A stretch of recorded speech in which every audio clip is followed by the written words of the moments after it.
WikiLeaks has been making news around the world in recent years, but what is it exactly? In this video, we'll take a look. As a disclaimer, no, I'm not going to be talking about any political aspects or even talking about what the documents from WikiLeaks say. No political stuff in this video, this is going to be purely historical and factual. Life is too short for internet fights. Let's get into it.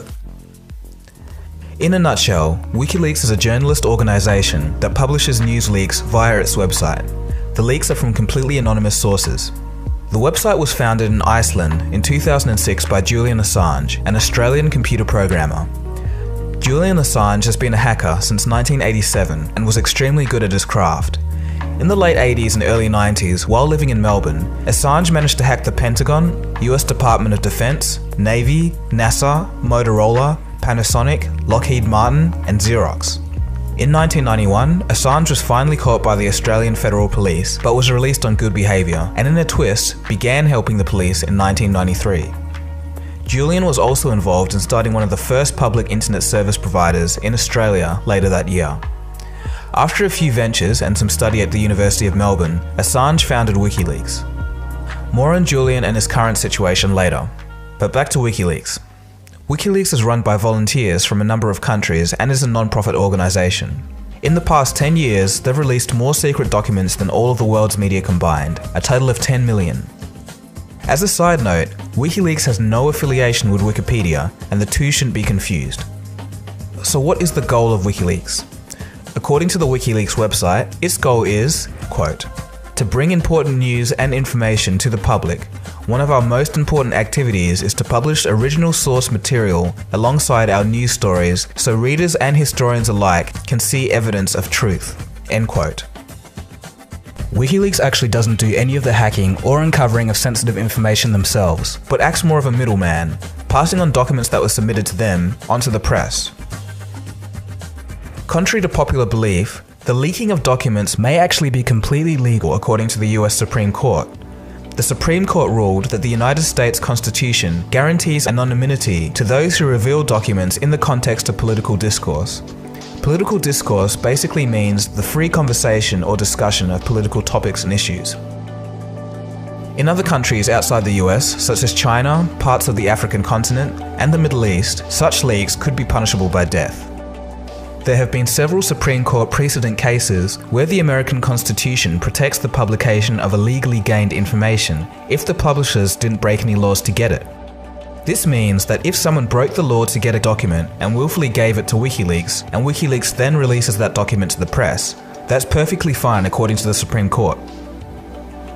It must be said that for WikiLeaks to be protected under the US Constitution, it has to be treated as a US company. The organisation says that they analyse all the documents for genuine authenticity and have a 100% record of being accurate. This comes from the horse's mouth itself, so take that statement as you will. So how does it work? WikiLeaks uses an online Dropbox system devised by Julian Assange. The system provides a way to submit documents online and send them to a media organisation anonymously. This anonymous Dropbox outlet is perfect for whistleblowers to email sensitive classified information without prosecution. For those who may not know, a whistleblower is a person who exposes illegal, unethical practices or corruption within an organisation. Whistleblowers are usually from within or have close ties with the accused company.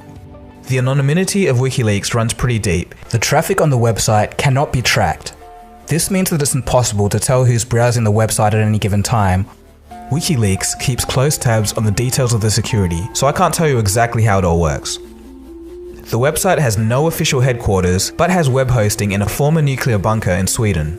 There are other servers around the world, but the main one is in Sweden. This is mainly because Swedish law and its constitution is also protective over WikiLeaks activities. Interestingly, WikiLeaks used to be hosted on Amazon Web Services, which currently hosts other entities like the CIA, Netflix, and Tinder. If that sounds like a funny combination, watch my Amazon video, which will be linked in the description if you want to know more. WikiLeaks ended up being kicked off Amazon servers due to a policy breach stating that they didn't hold the rights to the content on their site. While this is technically true, it does smell of an upper management decision from someone in Amazon who got cold feet. As most of you know, high-up government officials, particularly in the United States, aren't happy with Julian Assange and WikiLeaks. The way to deal with this is pretty simple. We got special ops forces. I mean, a dead man can't leak stuff. This guy's a traitor, a treasonous, and he has broken every law of the United States. The guy ought to be, and I'm not for the death penalty, so if I'm not for the death penalty, the only way to do it, illegally shoot the son of a... It's time that the Obama administration treats WikiLeaks for what it is, a terrorist organization whose continued operation threatens our security. Shut it down. Shut it down. It is time to shut down this terrorist organization, this terrorist website, WikiLeaks. Shut it down, Attorney General Holder. In 2010, there was a joint effort by MasterCard, Visa, PayPal, Western Union, and Bank of America to choke off the funds to WikiLeaks. They managed to wipe out 95% of their funding. WikiLeaks now relies on Bitcoin for donations. The US State Department specifically has been going after Julian Assange. They first tried to pin him with the Espionage Act of 1917, but this was difficult because of the First Amendment protection from the press. They also tried to pin him with charges on stolen property, but the documents are intellectual and not physical, so it didn't really go anywhere. Julian Assange is currently in the Ecuadorian embassy in London and cannot leave without being arrested and taken to Sweden for questioning. The questioning is over sexual assault charges, in which he denies, and 2 of which have been dropped.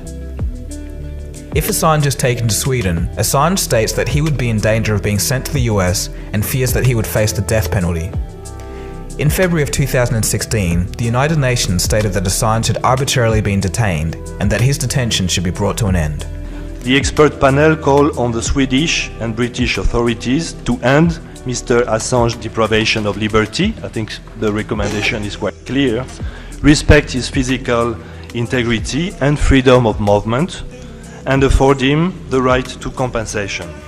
On October 17, 2016, after a series of damaging leaks in relation to the United States Democratic Party, Ecuador cut internet access to Assange.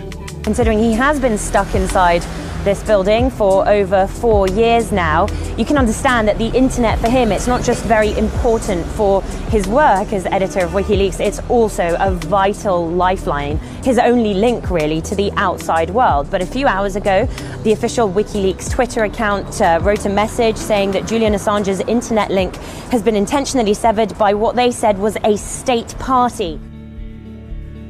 With some saying that investigative journalism is now dead and that reported truth is a rarity, there's been mass grassroots support for Assange and his organisation for being that middleman that has provided deep revelations of government to the press and to the public over the past decade. With Assange in limbo and the threat of more revealing leaks on the way, who knows what's going to happen next? And with that, I'm going to end this video, so thanks for watching guys. It's pretty interesting what's going on in the world right now. Give this video a thumbs up if you liked it, and leave a comment below sharing your thoughts. Also, feel free to subscribe to this channel if you've just stumbled across it. This has been Dagogo, you've been watching Cold Fusion, and I'll see you again soon for the next video. Cheers guys, have a good one. Cold Fusion. It's new thinking.